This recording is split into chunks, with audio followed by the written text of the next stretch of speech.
أعوذ بالله من الشيطان الرجيم بسم الله الرحمن الرحيم الحمد لله رب العالمين والصلاة والسلام على رسول الله اللهم علمنا ما ينفعنا وانفعنا بما علمتنا وزدنا علما وإيمانا وفقها في الدين اللهم لا سهل إلا ما جعلته سهلا وتجعل الحزن إذا شئت سهلا رب العالمين.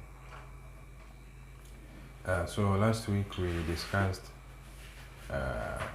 about the obligatory. We discussed the obligatory act of. We discussed the obligatory act of Salat, and today we'll be looking at the Sunnah of Salat. Okay. Alright. So قال المؤلف رحمه الله وأما سنن الصلاة فاثنى عشر وأما سنن الصلاة فاثنى عشر السورة بعد الفاتحة في ركعة الأولى والثانية والقيام لها والسر فيما يسر فيه والجهر فيما يسر فيه وكل تكبيرة سنة إلا تكبيرة الإحرام فإنها فرض كما تقدم وسمع الله لمن حمده للإمام والمنفرد والجلوس الأول والزائد على قدر السلام من الجلوس الثاني ورد المبتدي على إمامه السلام وكذلك رده على من على يساره إن كان على يساره أحد والسترة للإمام والفذ إن خشي أن يمر أحد بين يديهما. So that's it. Now Mu'allif said rahimahullah, he said وَأَمَّا سُنَنُ الصَّلَاةِ, the sunan of salah are 12. وَأَمَّا سُنَنُ الصَّلَاةِ سُنَنُ الصَّلَاةِ فَاثْنَى عَشَرَ. They are what? They are 12. So he said the first one is السورة بعد الفاتحة في ركعة الأولى والثانية. So he said Sunnah, the first Sunnah is what? Recitation of what? Of Surah. After Fatiha in the first rak'ah and then the second rak'ah. Right? So it means that, so reciting Fatiha, what is the ruling of reciting Fatiha? It's wajib. It's wajib, right? Okay. So, and then after Fatiha, we what? We recite Surah, right? We recite Surah, right? Yeah.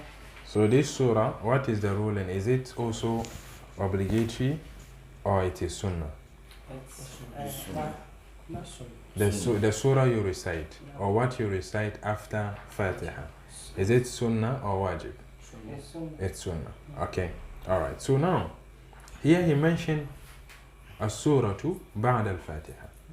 So does it mean you have to recite Surah, a complete chapter? Surah is a chapter, right? So does it mean you have to recite a complete chapter? Or what does it mean, Surah here? So complete chapter like that? Complete chapter meaning Surah An-Naba is a chapter, right? So does it mean he said Surah? Do you have to recite the complete Surah? No. No. Okay. So what will suffice? A verse will suffice. Yeah. So a verse. And then some scholars will say Mudahammatan. If you recite this alone, it's what? It suffice. Right? Okay. So this, of course, this, when you recite this, it is as you've recited something, right? Yeah, but don't deprive yourself from what? From the reward of recitation. Yeah, especially when you are praying alone. When you are praying alone, prolong. Yeah, if you can prolong. But when you are leading, don't what? Be moderate. Right? Be moderate. Okay. Say more than how much time? I mean, it's not even a complete verse. It is. Mm. Yeah, so if you recite this, it suffices. Yeah, it's also a verse. Right? Alif Lam Mim. It's also a verse. Yeah, but this, you know, some people recite this in Taraweeh. Yeah, they recite a verse or two, especially Surah Al-Rahman. You know, Surah Al-Rahman, the verses are short, right? You know, they will recite one verse, two verse, then they go for a call. So, if like, let's say you are reciting, when you do that, you what? You lose the khushu', right? You lose the khushu'. So, scholars are saying this, but they are not telling you should do that. They are teaching you that, okay, this is the less, the minimum thing that you can do to recite what? A verse. As short as right?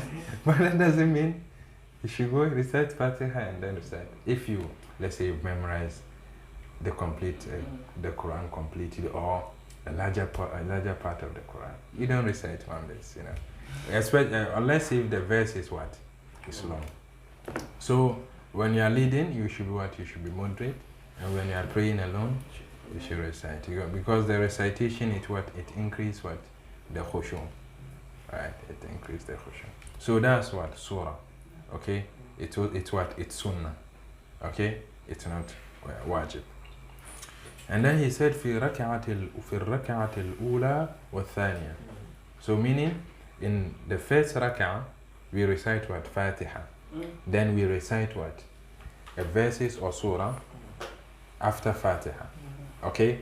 And then in the second rak'ah, we also recite Fatiha and recite what? Surah again. But in the third and the fourth rak'ah, if it is 4 rak'at, do we have to recite surah after Fatiha? So here we understand that every rak'ah, we recite what? We recite Fatiha. Okay? In all the rak'at, if you are praying 2 rak'at, like Fajr, in all the rak'at you pray what? You pray Fatiha, you recite Fatiha and Surah, because these are 2 rak'at. When you are praying Maghrib, with Surah, and then Fatiha and Surah in the first 2 rak'at, right? But in the second rak'at, you recite what? Only Fatiha. Is that clear? Yeah. Okay. So does that mean Salat doesn't have fadails? It has. We will come to it. Yeah, because maybe the fadail you can add Fatiha. I mean, you can recite surahs in the third one. In the third one? Yeah. Oh, no, you don't do that. Yeah. This is contrary to the Sunnah. Right. So here, you know, you see, reciting the Quran, it's a virtuous act of worship, and it's also one of the best zikr, right? But there are certain places where you don't have to recite, or you are prohibited to what? From reciting. Like in sujood and ruku, you don't recite Quran. Okay, it is prohibited to what? To do that. Even though reciting Quran is good, but you don't recite Quran when you are in ruku and when you are in sujood. You get it? Same as in the third rak'ah. If you forget, that's different. But if you deliberately do that, you've acted what? Contrary to the Sunnah. Even though your salah is still what? Still valid. But you've acted what? Contrary to the Sunnah. Do you get it? So we have to what? We have to stick to the Sunnah. See, all that we are, you know, sometimes we say things, we don't quote hadith, right? But it's all within what? Within that Sunnah. Because when we are to quote everything with hadith, you will not, the lesson will not what? Will not end. So the methodology of scholars is that, especially the scholars of fiqh, they don't quote a hadith and then verses like evidences, no. They explain to you how to do it. Yeah.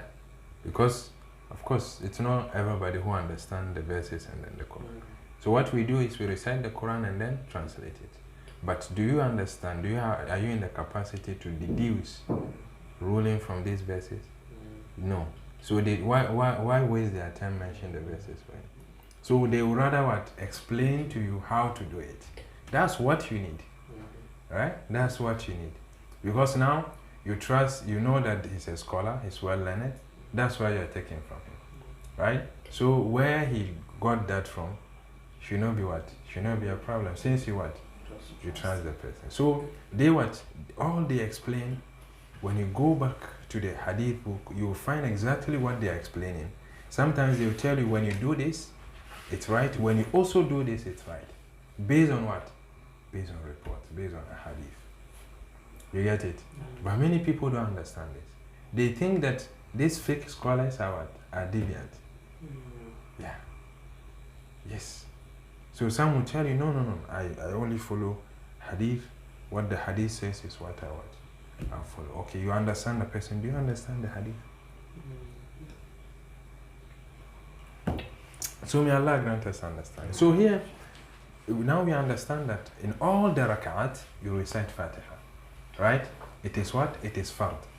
But the surah, you only recite it what? The first and the second rak'at. Is that clear? No. Okay. And then he said, wal qiyamu laha. You should what? You should also stand to recite. You remember in Fatiha, also you what? You have to stand. And then we said standing is also what? Obligatory. That's why when you sit in a plane or on a ship or on a bus to pray, and then you are strong, you are not sick, what do? You pray again. You have to pray again because the fard won't what? Won't suffice. So you have to what? You have to make up the prayer. So why do you pray if you have to pray again? If you will pray again, why do you have to pray? To generate the time. To honor the time, to generate the time. Is that clear? Okay. Sure. With that, maybe someone is old, like is very aged, and the person can't stand and pray, but standing is compulsory. So can the person sit and recite Fatiha? Yeah, so now, if you remember what we discussed, that wal qiyamu laha, standing to recite is obligatory. Standing to pray is obligatory for those who can what? Who can do that. But if you are an aged person, you can't do that. Then you do what you can. Right? So let's say going for ruku is difficult for you, but you can stand. It is not correct, and then your salah will not be considered valid if you sit and recite. Do you get it?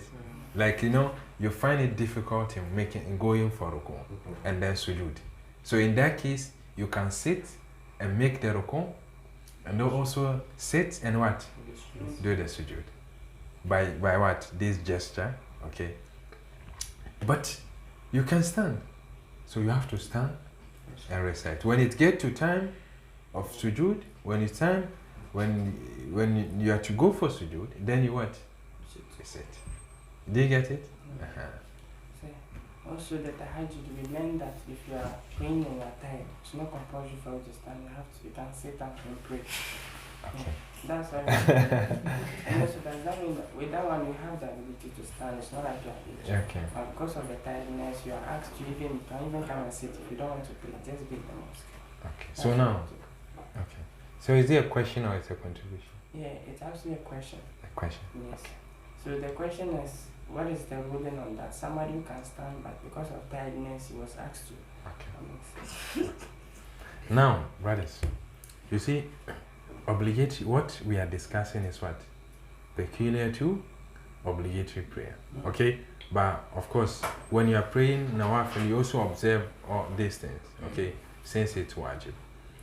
But here, standing to pray, and then standing to recite and all that, it is what? It is more binding in what? Obligatory prayer than voluntary prayer. Okay? So with voluntary prayer, whether you are strong or weak or sick, you can what? You can sit. Let's say you are strong. You can decide to what? To sit and pray. But you what? You get half reward. Do you get it? For instance, now I can stand, pray, do my ruku, my sujud perfectly because I'm strong, alhamdulillah. But I can decide to, okay, sit, do the posture, the gesture, and then pray. Yeah, the prayer is valid, and then I will get what? Half reward. Okay? But, so the Prophet ﷺ, he used to pray voluntary prayer on his horse, or, yeah, on his horse. You understand? So, voluntary prayers, whether you are strong, I mean, even if you are strong, you can what? You can pray, you can sit and what? And pray. Okay, but obligatory prayer, when you are strong, you are not permitted to what? To sit and pray, you have to stand. So for instance, Tarawih, you are praying and you get tired, right? You got tired, you can't pray. Brother, that time praying becomes sinful. You don't have to pray. You have to go find place and sleep. Yes. Brothers, when you're praying Tarawih and you got really tired, you can't concentrate. At that time, praying is not permissible for you. Go and find a place and sleep very well. Yes. So, on the waffle or maybe on the Brothers, what did I say? Tarawih. Is Tarawih obligatory? No, maybe. Is Tarawih obligatory? No. So what if maybe Zuhur, you are tired? You are tired. So now, yes, even Zuhur, when you are tired, really tired, extremely tired, you don't have to pray. But of course, with one condition. When you are sure that, I mean, let's say you are tired, it's now time for Zuhur, and you are really tired. You don't have to pray. You can delay it till the second time or the last time. So here, what can you do? You can go and sleep, set alarm, or ask someone to wake you up before Asr. Then you can pray with full concentration. You understand? It's better to pray in the first time. That's when you are strong and you can concentrate. But when you are extremely tired, then it will just be a physical exercise. You are just do it and then finish. That's not the purpose of what? Of Salah. You get it? So, praying the first, second, and third time, is the reward different? No, it's not different. It's the same reward? It's the same reward, but those who pray in the first time, there's additional reward for that time. I understand. So, so now when you delay a prayer until its time expires, you are sinful. But when you pray in the first time, or the second time, or the third time, you are not sinful. Your prayer is valid. It is as if you've prayed on time. Whether you've prayed in the first time, second time, or third time, you've what? You've prayed on time. Right? But it is better to what? To pray in the first time. You get it? No, I'm sure. Yeah. Alright. So, and he said, wal qiyamu laha, and then to what? To stand and what? Recite. Is it clear? Yeah. So, And okay. That is the second. What's the difference between the first Qiyam Laha and this second Qiyam Laha? Actually, there's no difference. But just that that one is compulsory. And this also, this one, this Sunnah. But if you can stand and recite Fatiha, will you see to recite Surah? So, wal qiyam laha, you continue to. Okay. You get it? Unless someone who can what? Who can stand. Then the person will have to what? Sit, recite all. And then the person's prayer will be valid. Okay? Alright. Say, before you move, I wanted to ask, maybe the voluntary prayers, can you pray with your finger? How do you pray with your I've actually heard, like, but they use it for the one who is very sick. He can't do his move, can't move any part of his body, but only his hand. So I learned he can even pray with his finger with this chest. I mean, the person Is sick. He is can't move his body. paralyzed. Is that what you're saying? Yeah, Kind of. but he can move his hand. They say he can pray with his finger, What I with mean, gestures. I also But heard that what I'm landing at is that for someone who, since voluntary prayer, you can actually pray in your sitting position, and you're in the basin, maybe full of some peoples, and you don't want to be doing this. So can you pray with your finger, or maybe you pray with your mind? So now, when you're in a bus, of course, you can't bow down like this, right? So you can at least like this. Do that, but not don't go further. You understand? You can do that gesture with what with your head. I understand. But for the person who can't move any part of his body, he can do that with his eyes. Yeah. But with the hands, honestly, I have no idea. I don't know. How do you pray with the hands? Like this. I heard about the eyes one. Yeah, the eyes, of course you can. Like now, when you are going for ruku, the position of the eyes will be different when also sujood like that. So like that you can do that. That's for the person who can move any part of the body. And so this to tell you that the religion is what? It's really easy. It's really simple. And then this also tells us the importance of Salah. No matter the situation, it's never what? You will never be pardoned from Salah. To say that I'm in a certain situation or difficulty, so I don't have to pray. There's nothing like that. When you're even paralyzed, you can use your eyes to pray. Yes. You get it? So that's the importance of Salah. Even the Prophet is in a war. In a battlefield. But he has to establish prayer. And you are in a city, you can move on. So that's okay. Like, can you like because of shyness or shyness? Can you can that prevent you from praying? Like, because let's see, like what you were saying, you can't. People are in the bus, you can't be going down, and you feel some way. Like, can that deprive you from praying? No, that should not. Why are you shy of that? They should say. They should say. Yeah, but that should not. You should not feel shy of your religion or something like that.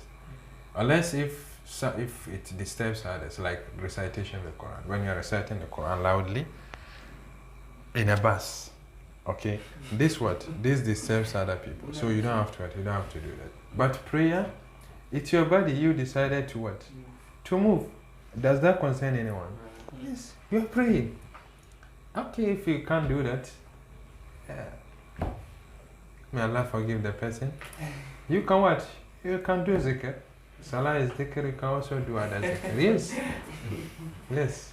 Exactly. Yeah. Sheikh, based on when you are in a bus going somewhere traveling and you need to, pray. In a bus, but when you get home, you have to pray. Yeah. Does it mean maybe from here I'm traveling to, let's say, home, I'm going home. Okay. So I've moved here, let's say from 1, and it's going to, I'll get there, let's say, Maghrib time. Okay. So Zuhr, Asha, and then Maghrib, I have to combine it and do it when I get there.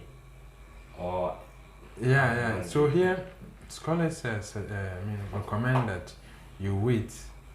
Let's say in your case, you get there at the time of Maghrib, right? So meaning you have to pray Zuhr and Asr on the way, right?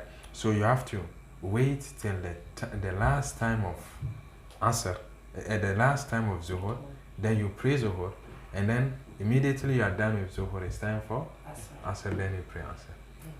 You get it? So, but when you get there, how many rakat will you pray? Will you do Qasr or you pray completely? that's my next question. So here, since you are a traveler, when the time, when it was time for Zuhr and Asr, then you are a traveler, you have to do Qasr. So when you get home, what are you doing? You are making up. You are making up, but you will not be sinful for making up prayer. Because of what your situation, and you've also prayed in a bus to what? To honor the time. So that making up, it is as if you are praying what? On time. So you will not be sinful. Do you get it? Okay. And Sheikh, another question on that one also, like when you travel, the rakat that you'll be using to pray, like if you pray like Zuhr 4 rakats, when you travel, it changes. Yeah, you pray 2 rakat instead of 4. Okay? So let's say you are going to where you mentioned Ho, right? And then you left Accra, right? And then you arrived there the time of Maghrib, right? So definitely you will pray. I mean, the time of prayer, the time of Zuhur and Asr, will come whilst you are on your journey. So you can pray in a bus or on a bus. When you get there, you pray 2 rakat, Zuhur 2 rakat, Asr 2 rakat. Then you pray Maghrib. Do you get it? Okay. So means, let's say if I'm going to be like 1 week there, so the whole of the week I will pray 2 rakats for each. Yes. Yeah. Okay. Yeah, you'll pray.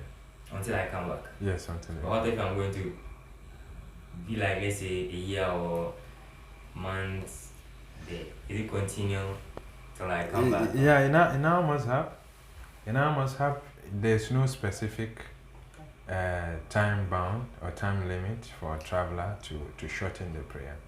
But in some mazhab, if you specify the number of days to be 15, then you can't do that. You can't shorten it. If you know that I'm going to spend a month or 15 days or X number of days, then you can. But in our mazhab, even if you are going to stay there as a traveler for 1 year, you will still pray Qasr, right? But when we get there, I'll give you the details, okay? Yeah. But Sheikh, before you see question, maybe someone that maybe is having a problem maybe with the mind every maybe 1 hour, 2 hours or 5 hours maybe. He become unconscious. Yeah. Like not like he forgets. You know the problem that is that Memory. yeah, they didn't have to can you so normal come on. Yeah, so what's the question? So he becomes unconscious. Maybe for those periods like maybe Maghrib or Isha, then he becomes normal. So those times that maybe his mind was off. Fajr and Zuhur. Man, like grant him healing. So now, you remember we discussed about shurut wujubin or shurut siha. Do you remember? No, So if you understand that clearly, very well, it will answer this question, right?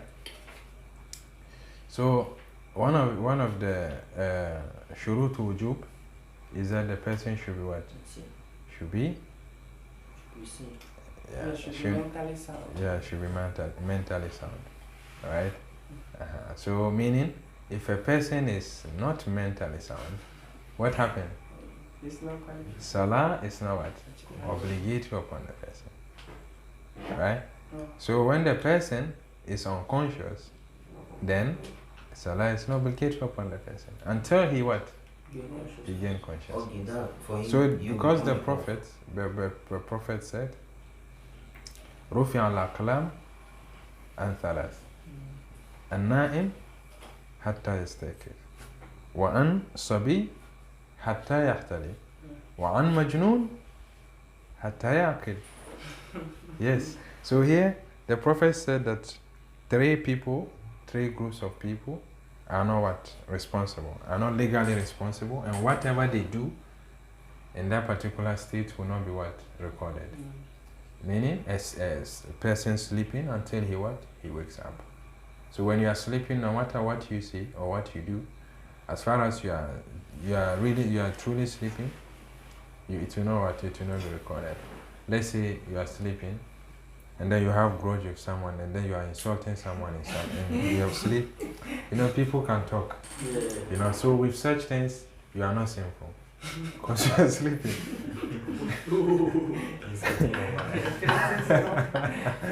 Right? And also,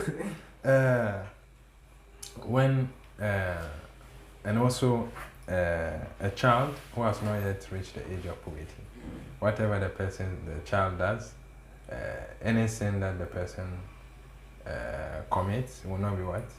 Will not be recorded. Okay? But when he does good deeds, his parent will get the reward, and then he will also get the reward. Yeah. And also, someone who is smart, a mad person. A person, no matter what the person say or does, it will not be recorded because the person is out of his mind. Okay, until the person regains his consciousness.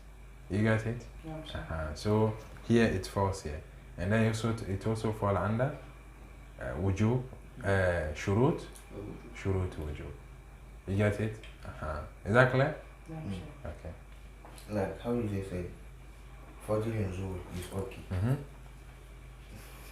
Maghrib and like Isha, like it's not okay. And the next morning maybe it's okay.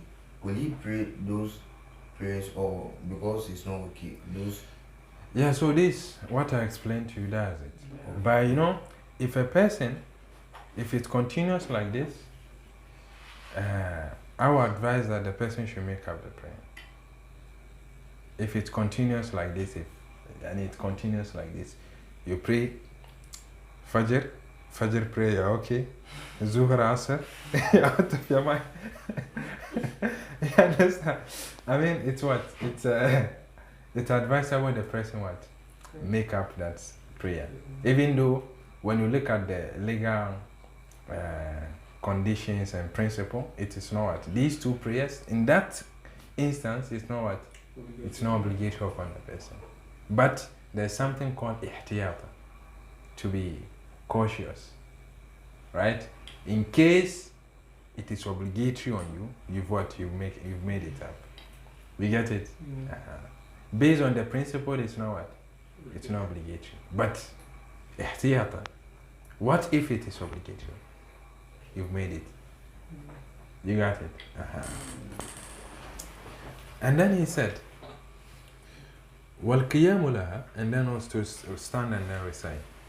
وَالسِّرُّ فِي مَا يُسَرُّ, and to recite silently in the prayer that, or where you need to recite silently. Okay? Where do you have to recite silently? The Zuhr and Asr. The Zuhr and Asr. And then also the two rakats, the two rakat of what? Isha, one rakat of Maghrib. Is that clear? Yeah. And So with that recitation, especially the Zuhr and Asr, one Imam said if you are leading a prayer, and especially you are leading Zuhr and Asr prayers, you don't have to be quiet entirely. Like you are reciting out there now. Like you should be doing something so that you'll be following. Like, who will be following? you should follow this. Like Should be following your recitation. like this. Allahu Akbar. Like Brother, you see, now, is it Salat Jahriya? Is it Sirri or Jahriya? See now, scholars have the way of what? Defining what is silent and what is audible, right? Now they say that if you recite and you alone can hear your recitation, then this is what? This is silent. But if other person can hear you, then it's not silent. And then the Salat al-Zuhur, it's a silent prayer. You recite silently. Why do you have to do that? You get it? Those behind you should know that they have to recite Fatiha. And then, you remember we discussed it is obligatory upon the Imam to recite Fatiha and then the Surah. Of course, the Surah is not obligatory. And then the Ma'mumin, it's not obligatory upon them, but it is what? It's recommended for them to recite behind what? The Imam. So if they can't hear the recitation of the Imam because it's a silent prayer, what should they do? You also encourage them to what? To recite. Right? Since when they are not reciting, they don't feel like they are in what? In prayer. They lose their concentration, then they should recite. It's recommended. You get it? So I think its reason is based to remind. You know, someone is reciting, following the prayer, and he even forgets his praying. He only follows the action. So like maybe even the person is sitting after sujood and is sitting. Like that kind of thing. He says it a bit louder for the sound to come out, for the person to know that kind of thing. That was his explanation. Who said that these people will remember? I mean, if the person don't have the concentration for the prayer, there's nothing that you do for the person. Yeah, understand. Yeah, even the Maghrib, you are reciting loudly, someone is thinking about something. You get it? No, sure. So it's a silent prayer. You do that, and I mean or maybe after that, if you know your followers, you remind them before you start the prayer. You get it? You get it? Yeah. Actually, and this question again, is it true that some Sahabu were saying like sometimes Azafar and Nasr, they normally hear? Yeah, so that's also another thing. If it is for the purpose of teaching, let's say you know that those behind you, they don't know that reciting Fatiha is obligatory. Or they don't even know that in Salat al-Sirriya, like Zuhur and Asr, we recite something. In that instance, you can what? You can recite a bit louder for them to hear, to know that, oh, we can recite. Do you get it? For the purpose of what? Teaching, you can do that. You get it? Once Abu Huraira did that, and then they were surprised. Why are you reciting loudly? Right? And then he said, I was reciting to teach those who don't know. That's it. To teach. Very loud. But maybe can you copy the Prophet, maybe only like not to teach them, but I mean to recite. Yeah. So like the Prophet ﷺ used to that, but the Prophet was teaching them, so it was for the purpose of teaching. Okay. Right? To educate others, you can watch. If people don't know, you don't have to do it. You teach them. If they don't know, you teach them. Yeah, you teach them. And then after Iqama, we will come to it. After Iqama, you can pause for 2 minutes and then educate them on something before you start. Yes. If you know your people. And there's a magic that does that in you. It's good. I mean, it's not obligatory that immediately after Iqama you start praying. No. If you know that there are people who need certain education, you pause for 2 minutes and say, oh, you're coming to pray, but I want to remind you and blah, blah, blah, blah. Then you do that. Then you start. People will benefit. Inshallah. Yeah. So, then, والسر فيما يسر فيه والجهر فيما يجهر فيه. Right? So it's what? You recite silently where you're supposed to, like Zuhur, and then Asr, and then the 2 rakats of Isha, and then the last rakat of Maghrib. Okay?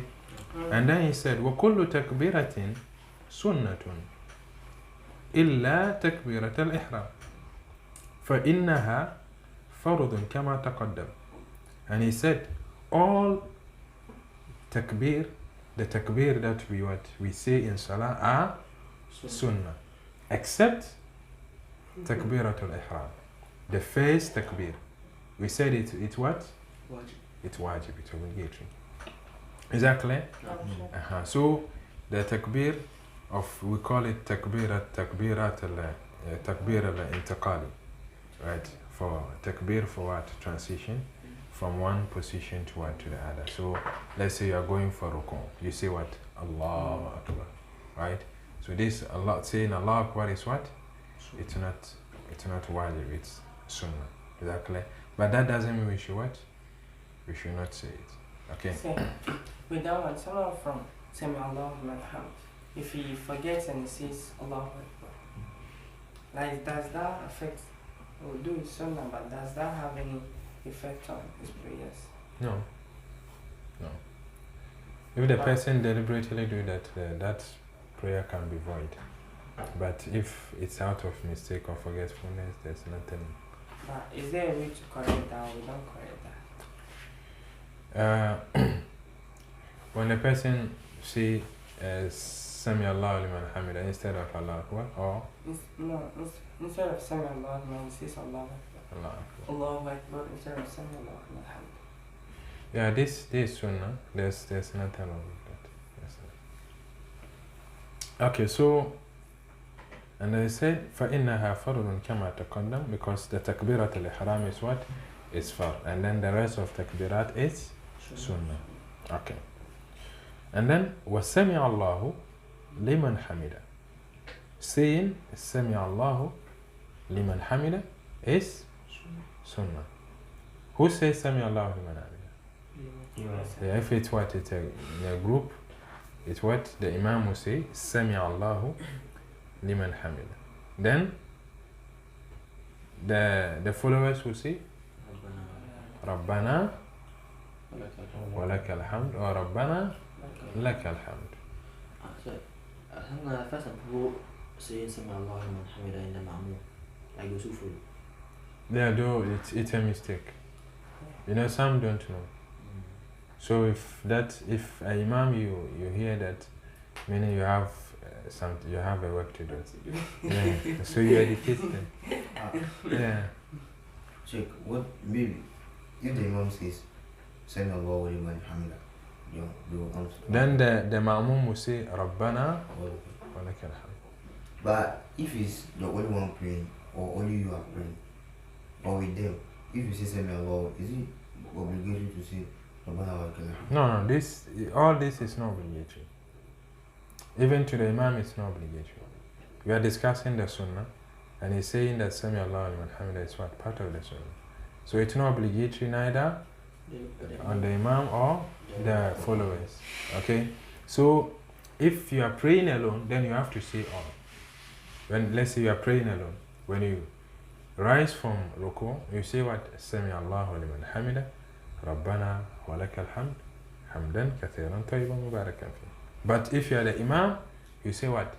Sami Allahu liman hamida. Then those behind you will say Rabbana wa lakal hamd. So for the Imam too, can you say like, you say Sami Allahu liman hamida, can you add hamdan kathiran? Of course he has to say it, because he says Sami Allahu liman hamida. Those behind him will say Rabbana wa lakal hamd. The dua, everyone will say it. Whether you are the imam or the ma'mum, you have to say it. Say those behind. After saying Rabbana wa lakal hamd, are they supposed to say Sami Allahu liman hamid? No. That's what I heard. No. When you are in congregation, you are behind imam. Only the imam will say Sami Allahu liman hamida. Then those behind him will say Rabbana wa lakal hamd. But all of you, both the imam and the followers, will say Hamdan kathiran tayyiban mubarakan. Is that clear? So what if someone stands up without the saying, like Imam maybe out of forgetfulness in place? That's no problem. You can just continue, right? Yeah, continue.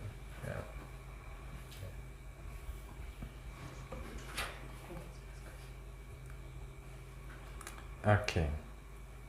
So, وَسَمِعَ اللَّهُ لِمَنْ حَمِدَ لِلْإِمَامِ وَالْمُنْفَرِدِ. So, who will say this is the imam and then the person praying alone. But when you are a ma'mum, a follower behind imam, you don't what? You don't say Sami Allahu liman hamida. You get it? And then وَالْجُلُوسِ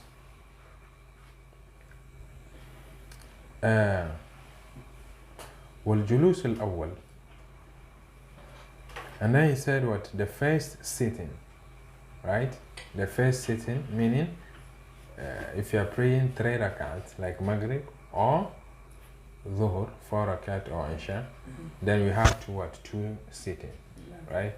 So the first sitting after the first 2 rakat is what? It's Sunnah. Okay? It's what? It's Sunnah. The first 2 rakats.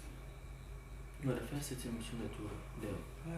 That's the one if you are praying 4 rakat or 3 rakat like Maghrib or Isha. So after the first 2 rakat, you what? You sit. So that sitting is what? Is Sunnah. And then the last sitting is what? Wajib. It's wajib.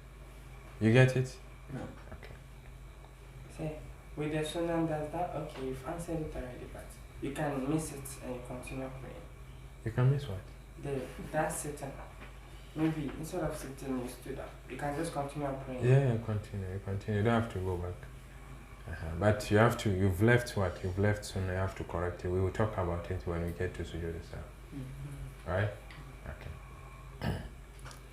And then he said, وَالزَّائِدُ عَلَى قَدْرِ السَّلَامِ. So we said, Assalamu alaikum. It's what? It's wajib. Right? Okay. Now how do we see this, the taslim? We demonstrated it. Yeah. Yeah. Assalamu alaikum wa rahmatullah. So this is wrong. That's, You don't just turn it this way. So, Assalamu alaikum wa rahmatullah. Assalamu alaikum wa rahmatullah. Yeah, that's it. So you start what? You start by looking to the Qibla. You say, Assalamu alaikum wa rahmatullah. Assalamu alaikum wa rahmatullah. Yes, yes. That's how it is. So here, he said, وَالزَّائِدُ عَلَى قَدْرِ السَّلَامِ. So, Assalamu alaikum, it's the wajib. So when you say Assalamu alaikum, it suffices. Right? Okay. So, wa rahmatullahi wa barakatuh. On top of Assalamu alaikum, it's what? It's Sunnah. Do you get it? So when you go and see someone saying Assalamu alaikum, and don't even turn his right, don't condemn the person. Don't say, oh, this is Muqtadi. No. It's a faqih. He knows what he's doing. You get it? Okay. But you know, yeah, you know all that. When you know that when you do it, it will cause confusion and yeah, you stay away from it. And then you do that at home. When you are alone, you practice your fiqh. Say, also they say Assalamu alaikum wa rahmatullahi wa barakatuh. That one too can cause atrocities. No.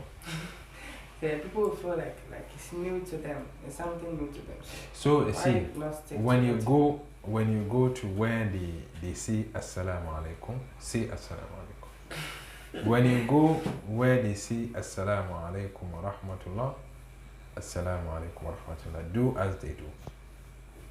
Don't come and say that no, in our place this is what we do. No, but you are not here at your place. You're a foreign imam. Eh? You're a foreign imam, so you don't know how to do it. And your first day you're asked to lead prayers. And you don't know. You don't know how they do this. And you are an imam. And your first day then they say you should lead prayers. You do what you know. You do what you know.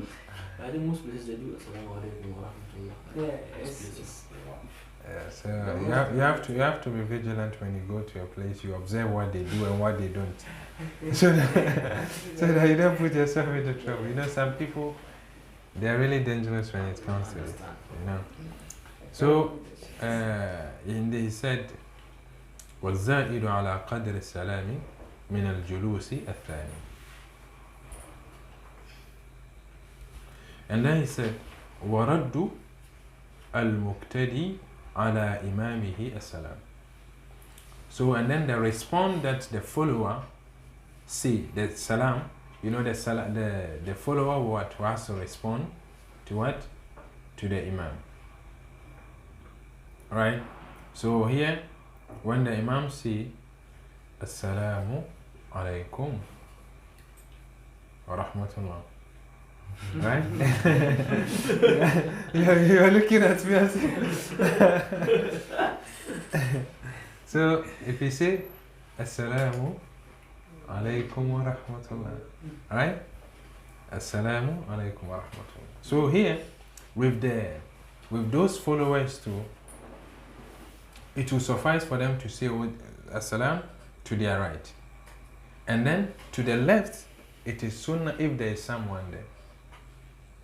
You get it? Let's say that you are praying, you are three, okay? You are three. The imam will be what? In front of you, and then the two what will be behind you. So you on the person on the left and the person on the right. No one is what? For the person on the right, there's someone on your left, right? But the person on the left, do you have someone on your left? No. So the person on the right will say what? Assalamu alaikum wa rahmatullah Assalamu alaikum wa rahmatullah. He will respond the salam to the person on the left hand. But the person on the left has only what? One person on his right. So he can suffice with what? Assalamu alaikum on the right alone. But if you want to also say what? Assalamu alaikum to the left, there's no problem. It's sunnah. Do you get it? So Is it clear? If you're in a congregational prayer and you happen to be the last person by the wall, can you do Assalamu alaikum? It suffice. Yeah, it's suffice. Yeah. It suffice. Okay. Yeah.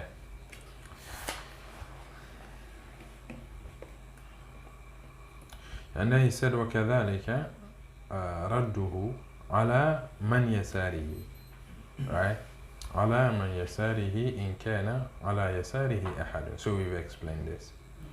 And then he said, وَالسُّتْرَةُ لِلْإِمَامِ وَالْفَرْدِ إِنْ خَشِيَ أَنْ يَمُرَّ أَحَدٌ بَيْنَ يَدَيْهِمَا. And then the last one is what? A-sutra. Right? A-sutra, that's what? That's the barrier. Right? The barrier you place between you and then those passing by. Okay?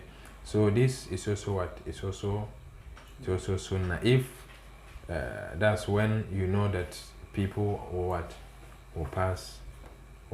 So here what do? You find what you find? Sutra. But if you know that people will pass and then you fail to find a barrier or place a barrier between you and them, you are sinful. Not them. Of course they are also sinful. But you caused it.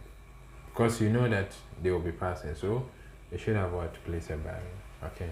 Yeah. So if let's say the distance is, so you are praying, let's say this masjid, you are praying at the back, but just nothing is between you and the person who is passing in front of the distance. I mean, just in front of the masjid, you are at the back. So the person has to come and pass behind you. No, if there is distance, no, there's no problem. If there is distance. But in this mosque, you have many pillars that you can pray against. But is there a particular distance that? No, there's no particular distance. But if, of course, it's far, there's no problem. Let's say you are close to the imam or the first row, and they are in the middle. You can just pass and go. Yeah.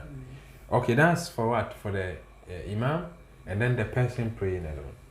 But for the followers behind the imam is what? Their barrier. So someone, let's say there are 3 rows or 4 rows.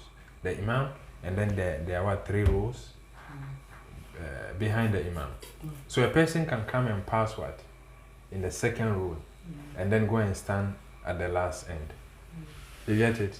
Because the imam, for the followers, the imam is there, and they are sutra. Right? So, and then the imam is their sutra, but the imam has no sutra. He need what? He need a sutra. You get it? So, if the imam is praying to a wall, the wall is the what? Is the sutra. So you can come and pass what? Behind the wall. Yeah, but if you pass between the imam and the wall, you are sinful. So such person is the shaitan, the prophet is preparing. Because the sutra, the imam. Okay, so that's it. And then it's very dangerous. We have to be careful when a person is praying. No matter how in hurry you are, you have to at least find a way or wait a bit, because people, even if the person is praying prolonging, he will not take more than 5 minutes. Yeah, right. So you wait and